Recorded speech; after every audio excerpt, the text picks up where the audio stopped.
St. Ranger, 1959, $5. I was raised in San Fran in the 1960s, but I spent the summer of 1972 visiting my sister in Elizabeth, New Jersey. We went to New York City a couple times a week. Right on, brother. Cheers on that. Man, you were coming into the city when it was a scary place.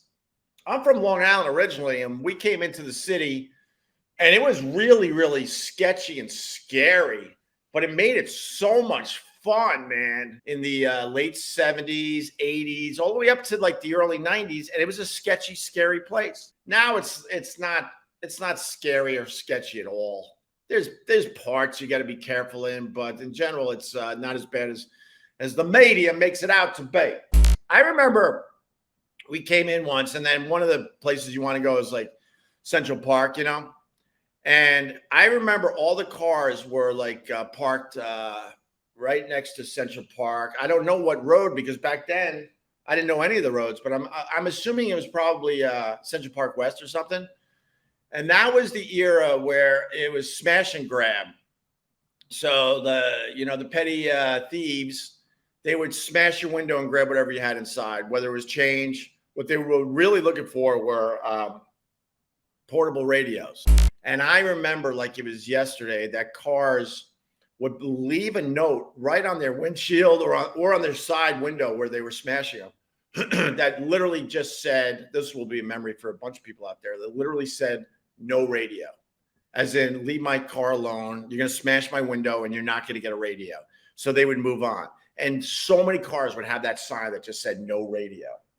Isn't that crazy? And then people had to figure out but then the thieves are like, they're like, no radio. That means there's a radio in this car. So it worked against people, because then they're like, they obviously put it in the glove compartment. Because there was a time cars came with a glove compartment. So everyone knew these thieves are like, they just put it in the glove compartment, because these were portable where they just came out. And remember, you would put it in. I remember that feeling of putting your car radio in the slot. It just felt so good, just putting it in the slot. Times Square was an absolute show before Rudy and Disney took over. Yeah, people don't understand that. It's been so long now that people simply don't understand that. Whoever had the vision of turning Times Square around, I don't think it was Rudy Giuliani. I mean, he signed off on it and allowed it to happen, but someone had the vision to take Times Square here in New York City, I think it started in the 90s, and turn it into this, I say amazing in a bad way, amazing tourist trap.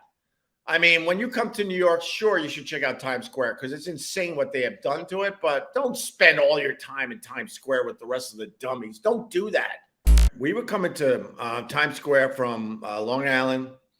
We would pull into Penn Station, which is 34th Street, and a mere not even 8 blocks was Times Square. And we would take that walk, which was scary as hell. Every block, somebody was offering you something that was very naughty and illegal.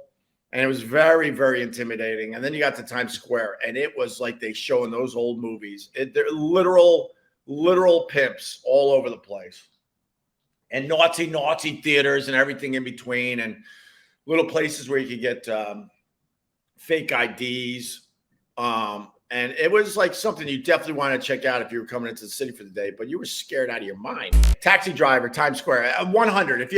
If you've seen the movie Taxi Driver, that was a great depiction of Times Square back in the day. Yes. And then somebody had the bright idea. Let's and they had to start slow. So new stuff was popping up that was more on the up and up, and and it was surrounded by all the filth, and slowly but surely they pushed all the filth toward the sides. So if you're one of these people that really needs to see filth still, just go towards the river. Although now they're pushing that stuff into the river, basically. They're pushing all of it completely out of that area. But for the longest time, you're like, hey, where's all the stuff, the naughty stuff? And they just pushed it away from Times Square towards the river. That's way too local for the people.